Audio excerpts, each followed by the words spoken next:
नमस्कार, मैं आलम शेख, सहायक प्राध्यापक हिंदी विभाग, मधुपुर कॉलेज मधुपुर। यह व्याख्यान हमारे महाविद्यालय के हिंदी कोर सेमेस्टर 5 के विद्यार्थियों के लिए है। आज का टॉपिक है हिंदी आचार्यों के अनुसार काव्य लक्षण।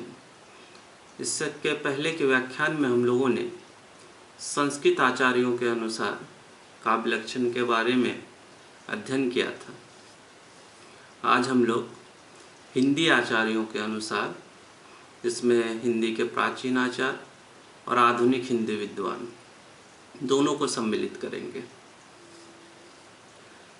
संस्कृत के आचार्यों की तरह प्राचीन आचार्य और आधुनिक हिंदी विद्वानों ने भी काव्य का लक्षण बतलाने का प्रयास किया है, किंतु हमें यह मानना पड़ेगा कि हिंदी के सभी आचार्यों ने किसी न किसी रूप में संस्कृत आचार्यों का प्रभाव दिखाई पड़ता है। सबसे पहले हम आचार्य कुलपति मिश्र द्वारा दिया गया काव्य के लक्षण के बारे में जानेंगे। आचार्य कुलपति मिश्र ने रस रहस्य में मम्मट तथा विश्वनाथ दोनों के काव्य लक्षणों का खंडन करते हुए मौलिक उद्भावना की है। वे लिखते हैं, जगते अद्भुत सुख सदन शब्दरू अर्थ कवित।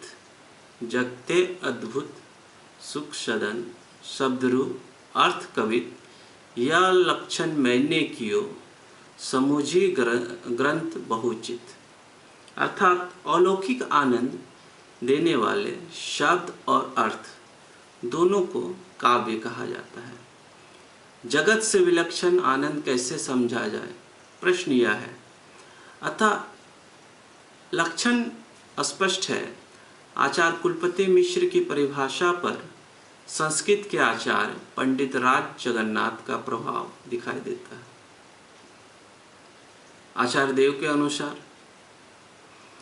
आचार्य देव ने काव्य रसायन ग्रंथ में काव्य के स्वरूप को रूपायित करते हुए लिखा है, शब्द जीवती ही अर्थ मन रसमय सुजस शरीर चलत वहे जुग छंद गति अलंकार गंभीर। अर्थात शब्द जीव है, अर्थ मन है, रसयुक्त सुयस शरीर है, वार्णिक मार्मिक छंद उसकी गति है और अलंकार गति की गंभीरता के व्यंजक है। महाकवि देव की अवधारणा विलक्षण है, जिसमें शब्द को शरीर न मानकर रस को शरीर माना है। गति की गंभीरता भाव पर निर्भर करती है, यह सर्वविदित है, किंतु देव ने अलंकारों में मानी है। अतः काव्य के स्वरूप को समझने में इससे कोई विशेष सहायता नहीं मिलती है। आचार्य चिंतामणि के अनुसार, आचार्य चिंतामणि ने कविकुल कल्पतरु में काव्य का जो लक्षण दिया है वह कुछ इस प्रकार है। सगुण अलंकारन सहित दोष रहित जो होय, सगुण अलंकारन सहित दोष रहित जो होय, शब्द अर्थवारी विभुत कहत सब कोय। अर्थात गुण सहित, अलंकार सहित और दोष रहित अर्थपूर्ण शब्द रचना को कविता कहते हैं। यह परिभाषा आचार्य मम्मट के काव्य की अपेक्षा हेमचंद्र के काव्य लक्षण से अधिक साम्य रखती है। हेमचंद्र ने अलंकार को अनिवार्य माना है। चिंतामणि ने भी अलंकार की अनिवार्यता पर विशेष बल दिया है।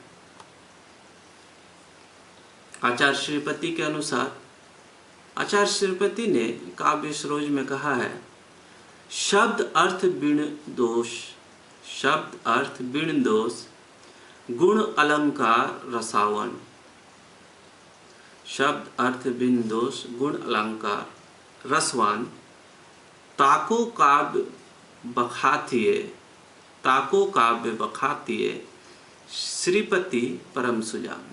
अर्थात दोष रहित गुण, अलंकार और रसयुक्त रचना को काव्य कहो, ऐसा श्रीपति सुजानों को कहते हैं। प्रस्तुत परिभाषा पर संस्कृत आचार्य मम्मट का प्रभाव स्पष्ट परिलक्षित होता है। इस परिभाषा में प्रयुक्त बिन दोष शब्द निषेधात्मक है।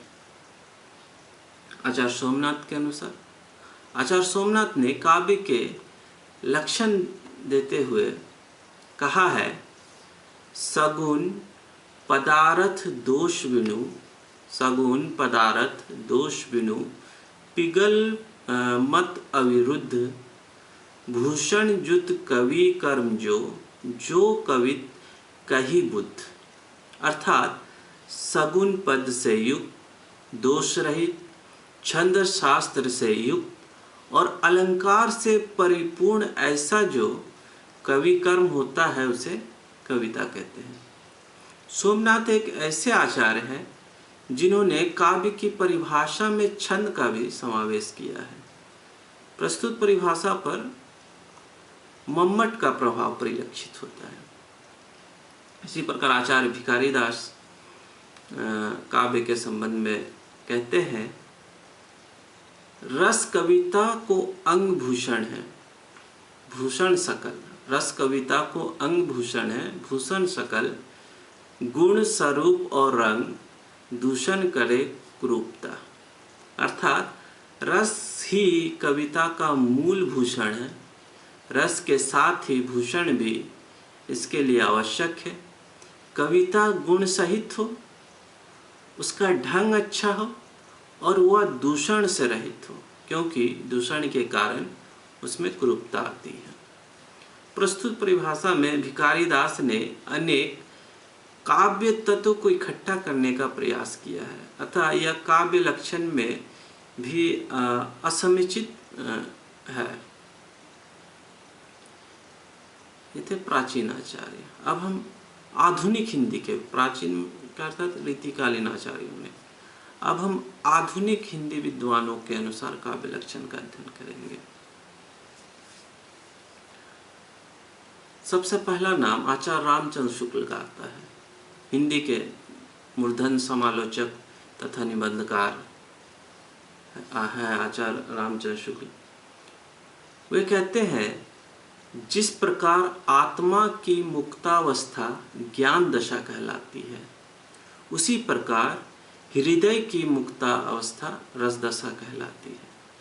हृदय की इसी मुक्ति साधना के लिए मनुष्य की वाणी जो शब्द विधान करती आई है उसे कविता कहते हैं। वे कविता का जन्म मुक्तावस्था में होता है ऐसा मानते हैं। स्पष्ट है कि काव्य का यह लक्षण पूर्ण तथा व्यापक नहीं है। महादेवी वर्मा काव्य के लक्षण के बारे में लिखती है, कविता कवि विशेष की भावनाओं का चित्रण है और वह चित्रण इतना ठीक है कि उससे वैसे ही भावनाएं किसी दूसरे के हृदय में आविर्भूत होती है। हम देख सकते हैं यह परिभाषा सीमित है, इसमें बुद्धि तथा कल्पना तत्व की उपेक्षा की गई है।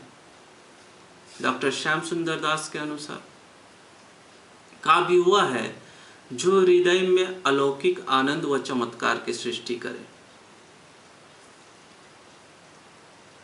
इनके लक्षण में रस, ध्वनि और अलंकार को समाहित करने का प्रयास किया गया। सुमित्रानंदन पंत के अनुसार छायावाद के सुप्रसिद्ध कवि है सुमित्रानंदन पंत। वे कहते हैं, काव्य हमारी परिपूर्ण क्षणों की वाणी है, काव्य हमारी परिपूर्ण क्षणों की वाणी है। प्रस्तुत परिभाषा में भी अस्पष्टता दिखाई देती है। परिपूर्ण क्षण किस वक्त को कहें, इसका स्पष्ट जवाब नहीं मिलता है। बाबू गुलाब राय के अनुसार, बाबू गुलाब राय लिखते हैं, काव्य संसार के प्रति कवि की भाव प्रधान किंतु शुद्ध वैयक्तिक संबंधों से युक्त मानसिक प्रतिक्रियाओं की कल्पना के ढांचे श्रेय का प्रेम उद्घाटित करने वाली प्रभावोत्पादक अभिव्यक्ति है। प्रस्तुत परिभाषा भारतीय तथा पाश्चात्य दोनों मतों का सार है।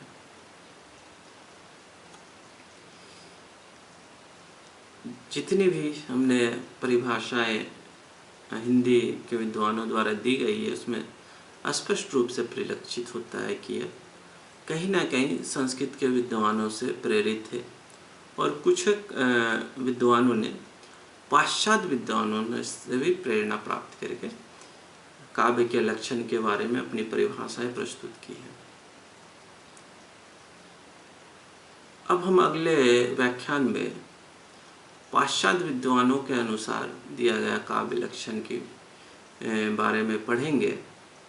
आज के लिए इतना ही। धन्यवाद।